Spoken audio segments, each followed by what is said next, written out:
Hi guys, tired of watching big YouTubers using this 3D outro? Now you want your own. So today, in this video, I will teach you how to make your own using CapCut and Node Video Editor.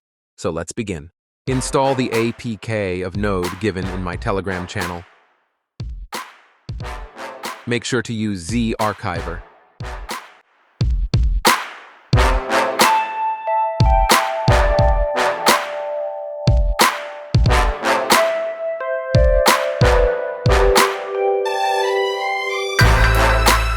Import the text zip file given in my Telegram channel.